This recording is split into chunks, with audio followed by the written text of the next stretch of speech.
Reawaken to your immortal identity and discover life between life's wisdom.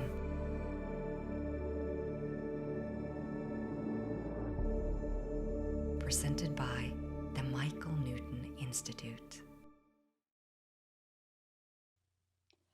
Welcome to another inspiring conversation on the Life Between Lives Wisdom podcast series. In this two-part episode, you'll hear from Dr. Hans TenDam, author of the books Exploring Reincarnation, Deep Healing and Transformation, and How People Make the World, the 10 Global Challenges, just to mention a few. Dr. Hans is a management consultant and transpersonal therapist, and being involved with personal counseling of executives and policymakers led him into the field of what today is known as life coaching. His consultancy focuses on organizational constellations and core issue analysis. And within the field of therapy, he focuses on transpersonal regression therapy. And in between the two fields, he helps people develop what he calls personal mastery. Dr. Hans TenDam is the founder of the World Congress for Regression Therapy and the Earth Association of Regression Therapists, where he served as president from 2007 until 2013. He's also an editorial board member of the International Journal of Regression Therapy. So in this two-part episode, we're discussing the topic of the holographic soul. Very exciting topic. And it's an honor and pleasure to introduce Dr. Hans TenDam to the Life Between Lives Wisdom podcast. Hans, thanks for explaining that. We had come across a quotation of yours, and I'm going to quote your words. It says that I predict that the author's proposal of a holographic model of the soul will be one of the most important concepts of our time. And when I came across this, quotation, I was, and this is, coming from a person who's an author himself, and this is a quote of yours that's given in another person's book. And in today's space, we started studying as regression therapists with the concept of the human mind, the theory of the human mind. Then we moved into the understanding of physics and metaphysics. Then we moved into the realm of where we are moving into a space where there is no definition, there is no boundary. Everything is possible, anything is possible. It's pretty undefined, and that makes this whole thing, there's an element of mystery, but there is also an element of excitement because there's something huge sitting there which all we are trying to understand. So when I ask this, and I ask this from the perspective of a viewer who, let's say, has never experienced a past life regression, doesn't understand maybe the perspective of reincarnation. And to them, if we were to explain, or we were to, in a very simple manner, demystify or deconstruct or disentangle all this, the big terminologies that we come from. But as a regression therapist, as a person who, you have your own understanding of the holographic soul, as well as the new, more advanced understanding of the concept of the holographic supersoul. But from the realm of reincarnation, from the realm of the fact that a soul can have multiple births, would you feel that the fact that the soul is being exposed to different fields, when you said the word hallelujah being sung differently.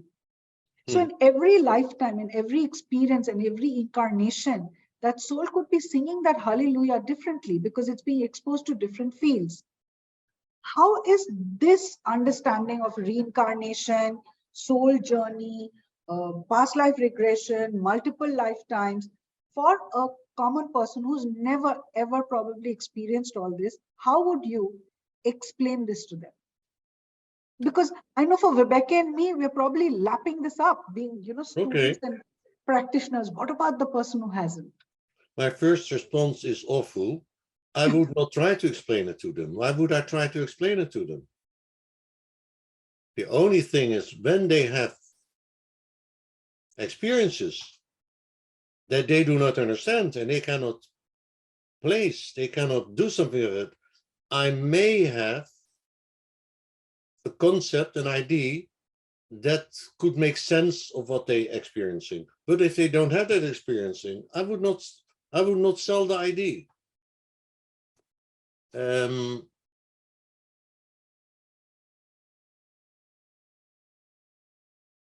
Anybody, I think, in her life can come to the conclusion that in some instances, in some conditions, you react completely differently from another. Very simple. Sometimes I can't say I hate people, but please leave me alone. I want to be alone. And at other moments, I yearn for contact. And both experiences can be completely natural. There's no either or. But you can learn to move from one state to another state. And first of all, people may recognize that they behave in a certain way in which they copy their mother or their father. And sometimes people have a problem with that because they feel that they are not individual enough. But there is a possibility to get a view that you can accept that kind of thing and still feel there's something else also. I am much more than that.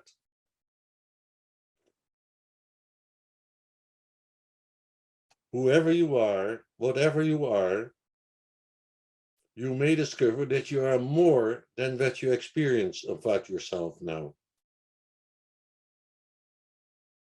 Sometimes you have intense dreams, and in the dream we behave completely different from day to day. And still, in that dream, we felt it was like us.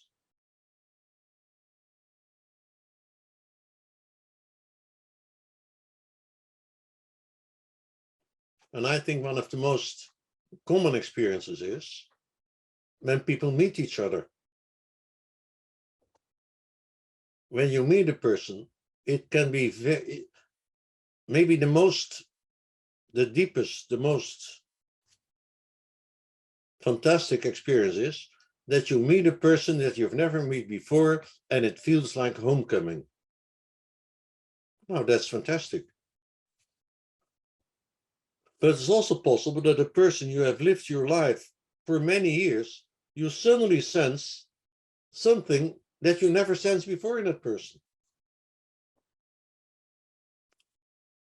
To put it very simple, life is interesting. People are interesting. You are interesting. I'm interesting. We are interesting. There are so many sides. Now, one of the consequences of having past life experiences is that you have a much broader view on yourself, on other people, on the world. It is widening.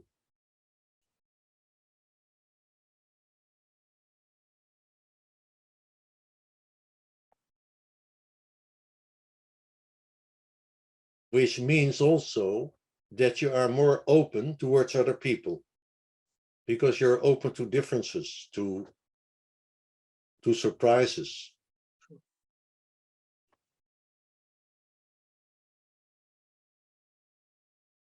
And I could go further. We may experience that you have something in common with the animals.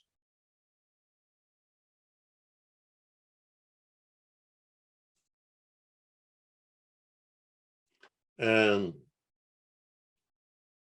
if you have a very deep experience with animals, that's also very interesting.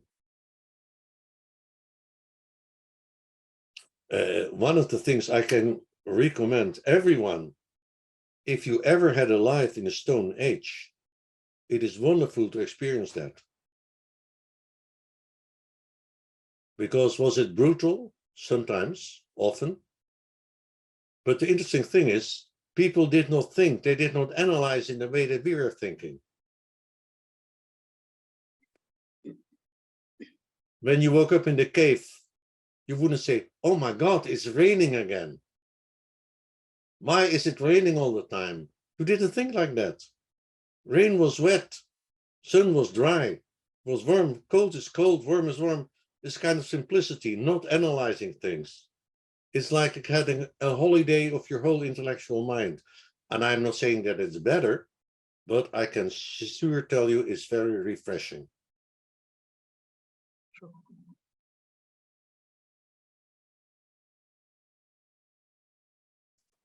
Yeah. One of the main reasons to, I would say, to do this work, but that's not a good one. One of the most benefit is that it enriches life.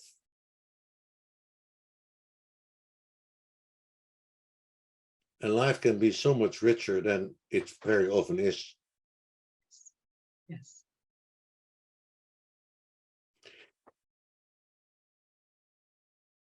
I'm not sure if I really answered your question, by the way. To a large extent, I would say you did, because what you did was you explained to people so beautifully that if they haven't experienced directly or through a group session or individually what a past life regression session can be or a past life experience can be, hopefully after listening to you, they will be tempted to do it, because it is true. The first aspect of past life experiences is to heal wounds that have not been healed. Yes. But immediately after that it's an enrichment of experience. It's an enrichment of the self. Yes. So that then brings me, Hans, to another question. So how do we properly bring this evidence of, individual soul survival and reincarnation together with this idea of, which we've, heard this term quite often, which is the universal consciousness. It's very commonly used these days. So how would one, bring these two together? And then obviously there is this apparent underlying interconnectedness. So I just want to know that, what is it? I mean, if I can rephrase it again, it would be something like, so how do we properly bring this evidence of individual soul survival and reincarnation together with the idea of universal consciousness that we apparently believe is actually underlying everything? My questions tend to That's a get a bit difficult question convoluted. for me, because I do not believe in universal consciousness. Right. And if it would be there, I would be against it, but I don't believe it's there. I think there's a wider consciousness than individual consciousness, absolutely. But universal,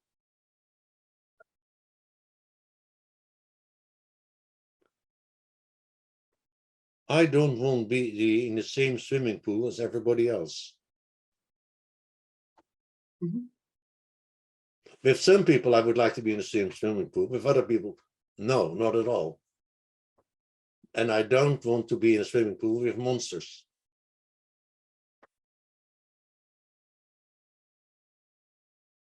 So I believe in the wider consciousness, which can mean that the consciousness of one person meets another person. But that's the mental thing. That's always possible. On a soul level, it is also possible. But you see, if there is one thing that strikes me in my experience with past lives, is that people have so many different sources. I mean, the souls of people have so many different sources. Mm. And I'm pretty sure after death, they go in very different directions. And if you would imagine that after a while, it may be someone is last lifetime on Earth, what happening after that? I think there are many options, there are many directions. I think basically the only thing we have all in common is that we are living in a human body on this planet. But that's about it. We don't have the same background, we don't have the same future.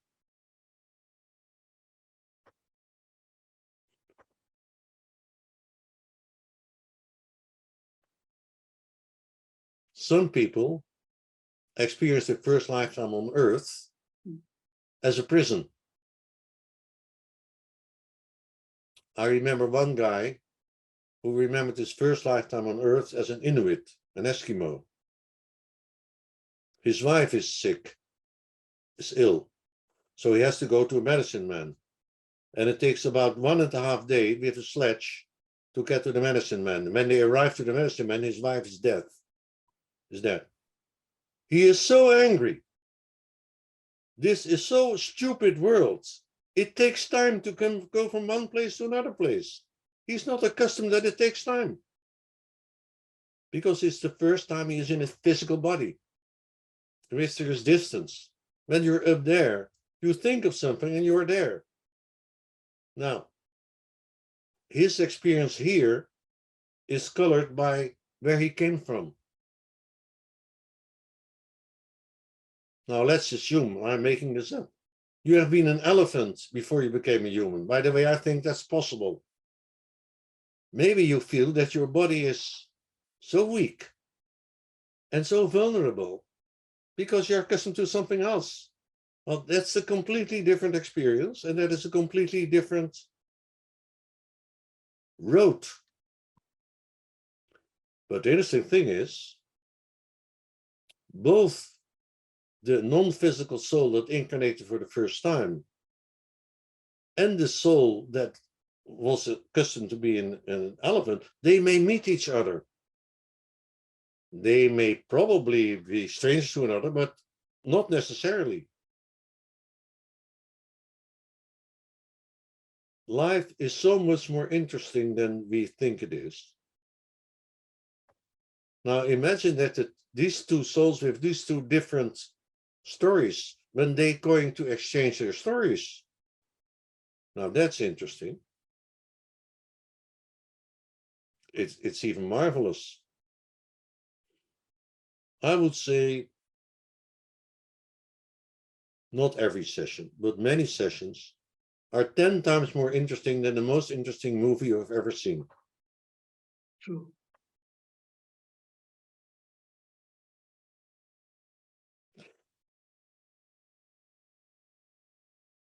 Now, of course, as humanity, as a mankind, stronger than before, we know what's happening elsewhere in the world. We are aware of that, more or less, through news, through television, to whatever. So this gives a mindset that is much more comprehensive than it used to be, than 1, 2, 3, 4, or 5 centuries ago. So in that sense, there's like a collective field. And of course, we have things like Corona. We have also collective exposure to illnesses. You can imagine that in the Stone Age, when there were much fewer contacts and they were much slower, that it was possible that somewhere on the world there was a kind of epidemic and it had nothing to do with what's happening in another place. Everything is coming together. So that there is more collective element, that there's more commonality is absolutely clear. It's very important, but it creates also new problems, new tensions, new differences.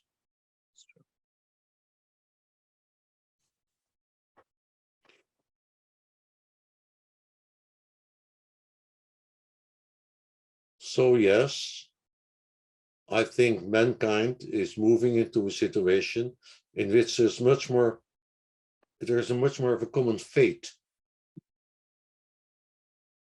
And there's also much more interaction. But there are certainly also strong tendencies that people want to close themselves off from other people. So we have the internet, so everyone can communicate with everybody. But in practice, it also means that you see creating bubbles of groups. In a sense, when we talk about reincarnation today, and we are in a kind of bubble also. Maybe we are very open-minded bubble, but there are people in other bubbles that think that this is absolute nonsense and crazy, etc., and they are there too. And are they all become convinced of the same thing? I'm not sure. I gave already the example that parapsychology was very common 150 years ago.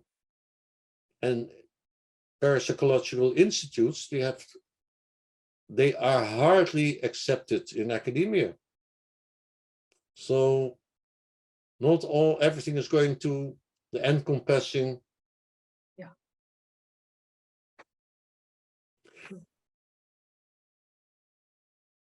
Hans, So I I'm just not want sure. I'm not sure that our view on things will win. It's certainly growing, and it's growing also internationally. And technical things like Zoom, in the last few years, like what we are doing now, we still have an international program here in Holland, which means that people have to travel to Holland from Canada, from Australia, and from countries in between. But that's very expensive. And of course, it's so much more easy and cheap and well, easy mainly, that at least half of our program is now by Zoom. And that creates also a kind of commonality that is interesting, that is positive, that is promising. And I'm far from sure that this will encompass the whole world and that we will all become one big happy family. And of course, this is a wild speculation, and I have nothing to, but I would guess this is not happening the first 25,000 years. If it's ever going to happen, my guess is it will be in the end, yes. But I think that will take very long. And by the way, I don't know you personally, but I'm pretty sure you're not psychopaths. And I'm still pretty sure that you don't think that I'm a psychopath. But there are psychopaths. And they can be extremely destructive. And they are extremely destructive. And each moment they do the most horrible things to other people. There's pain, there's despair, there's cruelty.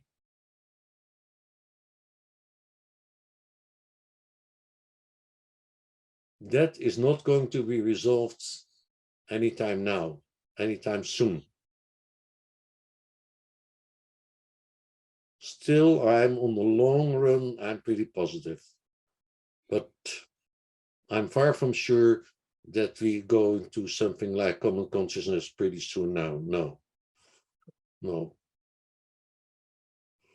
Hans, I have to say a huge thank you, because you've very clearly given me exactly the kind of an answer that I would have wanted from my teacher, coming back to the fact that you are my teacher. And once more, I just want to say a huge thank you, because any time with you, any session with you has always been a source of learning for me. And I'm deeply grateful. And I hope and pray that on behalf of Michael Newton Institute, Rebecca and I, we will be able to take the liberty of reaching out once more to you and possibly have you share your thoughts, your observations, your knowledge on any other topic that you feel you would like to share your thoughts on. And I just want to say a huge thank you. And I'm just sending you lots of love and lots of sunshine from Dubai. And I'm looking forward to seeing you soon.